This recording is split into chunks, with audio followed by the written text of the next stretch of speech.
دارالعلوم دیوبند کے شیخ الحدیث، صدر مدرس، مفتی، حجت اللہ البالغہ کے شارح، درجنوں شہر آفاق کتب کے مصنف، مجلس تحفظ ختم نبوت دارالعلوم دیوبند کے ناظم اعلیٰ مولانا مفتی سعید احمد پالنپوری 19 مئی 2020 کو تقریباً 80 سال کی عمر میں اس دار فانی سے کوچ کر گئے۔ انا للہ و انا الیہ راجعون۔ مولانا مفتی سعید احمد پالنپوری کو اللہ نے بہت سی خوبیوں اور کمالات سے نوازا تھا۔ آپ کا ذوق لطیف، طبیعت سادہ اور نفیس تھی، مزاج میں استقلال اور اعتدال تھا، فطرت میں سلامت روی اور ذہن رسا کے مالک تھے، زود و نویس اور خوش نویس تھے، حق و باطل اور ثواب و خطا کے درمیان امتیاز کرنے کی وافر صلاحیت رکھتے تھے، اور حقائق اور معارف کے ادراک میں یکتائے زمانہ تھے، اور سب سے بڑی خوبی یہ تھی کہ موصوف اپنے کاموں میں نہایت چست اور حالات کا جواں مردی سے مقابلہ کرنے والے تھے۔ جن حضرات کو آپ کی تصانیف دیکھنے اور تقاریر سننے کا موقع ملا ہے، وہ جانتے ہیں کہ آپ کی تصانیف اور تقاریر کتنی پرمغز، مرتب اور جامع ہوتی تھی، اور آپ کے خدام جانتے ہیں کہ آپ اپنی اور اپنے متعلقین کی کتابوں کی تصحیح اور طباعت کا کتنا اہتمام فرماتے تھے۔ آپ زمانہ طالب علمی کے زمانے سے حضرت شیخ الحدیث مولانا زکریا رحمۃ اللہ علیہ سے بیعت تھے، اور دیگر بزرگان دین سے بھی فیض یافتہ تھے۔ خاص طور پر مولانا عبد القادر رائے پوری کی مجالس میں مظاہر العلوم کی طالب علمی کے زمانے سے شرکت کرتے رہتے تھے، اور مولانا مفتی مظفر حسین مظاہری کے مجاز، بیعت اور ارشاد تھے۔ مولانا سعید احمد پالنپوری بھارت کے ضلع بنارس کانٹھا شمالی گجرات میں 1940 میں پیدا ہوئے۔ آپ نے اپنی ابتدائی تعلیم اپنے علاقے میں حاصل کی، جس کے بعد مزید تعلیم کے لیے آپ نے مظاہر العلوم سہارنپور یو پی کا سفر کیا۔ فقہ، حدیث، تفسیر اور فنون کی اعلیٰ تعلیم حاصل کرنے کے لیے آپ نے دارالعلوم دیوبند کا رخ کیا۔ دارالعلوم دیوبند کے بڑے بڑے اساتذہ سے آپ نے کسب فیض حاصل کیا۔ دورہ حدیث کے بعد آپ نے دارالافتاء دارالعلوم دیوبند میں داخلہ لیا۔ مفتی سید مہدی حسن شاہ جہاں پوری رحمۃ اللہ علیہ کی زیر نگرانی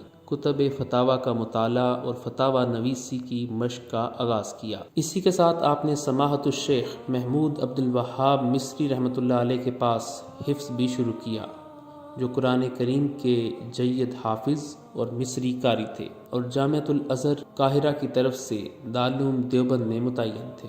افتاء مکمل کرنے کے بعد دارالعلوم دیوبند کے ارباب انتظام نے آپ کا معین مفتی کی حیثیت سے دارالافتاء دارالعلوم دیوبند میں تقرر کر دیا، جبکہ اس زمانے میں معین مفتی رکھنے کا رواج نہ تھا جیسا کہ اب ہے۔ کچھ عرصے بعد آپ نے دارالعلوم دیوبند میں مدرس کی حیثیت سے تدریس کی خدمات کا آغاز کیا، جو وفات تک جاری رہا۔ آپ نے ترجمہ قرآن، ابو داؤد، ترمذی، شمائل، موطین، نسائی، ابن ماجہ، مشکوٰۃ، جلالین، معافوظ الکبیر، ہدایہ آخرین، شرح عقائد اور حسامی وغیرہ بہت سی کتابیں پڑھائیں، اور تصنیف اور تالیف میں مشغول رہے۔ دارالعلوم دیوبند میں مجلس تحفظ ختم نبوت کا قیام عمل میں آیا تو آپ اس کے ناظم اعلیٰ بنے۔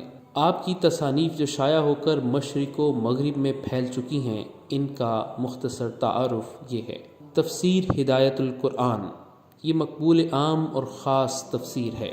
الفوز الکبیر، یہ سابقہ تعریب کی تہذیب ہے، دارالعلوم دیوبند اور دیگر مدارس عربیہ کے نصاب درس میں شامل ہے۔ تحفۃ الدر، یہ نخبۃ الفکر کی بہترین اردو شرح ہے، کتب حدیث پڑھانے والوں خصوصاً مشکوٰۃ شریف پڑھانے والوں کے لیے نہایت قیمتی سوغات ہے۔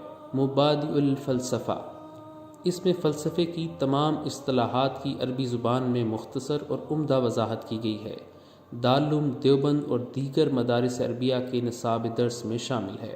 معین الفلسفہ، یہ مبادئ الفلسفہ کی بہترین اردو شرح ہے، اور حکمت و فلسفے کے پیچیدہ مسائل کی عمدہ وضاحت پر مشتمل معلومات افزا کتاب ہے۔ مفتاح التہذیب، یہ تہذیب المنطق کی ایسی عمدہ شرح ہے کہ اس سے شرح تہذیب جو مدارس عربیہ کے نصاب درس میں شامل ہے خوب حل ہو جاتی ہے۔ آسان منطق، یہ تیسیر المنطق کی تہذیب ہے۔ دارالعلوم دیوبند اور بہت سے مدارس میں تیسیر المنطق کی جگہ پڑھائی جاتی ہے۔ آسان نحو کی ابتدائی عربی کتابوں میں تدریج کا لحاظ نہیں رکھا گیا۔ یہ کتاب اسی ضرورت کو سامنے رکھ کر لکھی گئی ہے۔ یہ 2 حصے پڑھ کر علم نحو کی کوئی بھی عربی کتاب شروع کروائی جا سکتی ہے۔ زبان آسان اور انداز بیاں سلجھا ہوا ہے۔ آسان صرف 3 حصے۔ علم صرف کی جو کتابیں اردو میں لکھی گئی ہیں ان میں عام طور پر تدریج کا لحاظ نہیں رکھا گیا، جبکہ یہ بات نہایت ضروری ہے۔ یہ نصاب اسی ضرورت کو سامنے رکھ کر مرتب کیا گیا ہے۔ یہ نصاب نہایت مفید اور بہت سے مدارس میں داخل درس ہے۔ آپ فتویٰ کیسے دیں؟ کیا مقتدی پر فاتحہ واجب ہے؟ حیات امام طحاوی، داڑھی اور انبیاء علیہ السلام کی سنتیں، ہادیہ شرح کافیہ، علمی خطبات، معین الاصول۔ 12 مئی بروز منگل آپ کو طبیعت خراب ہونے پر انتہائی نگہداشت کے شعبے میں داخل کروایا گیا اور 19 مئی 2020 کو آپ تقریباً 80 سال کی عمر میں اس دار فانی سے کوچ کر گئے۔ انا للہ و انا الیہ راجعون۔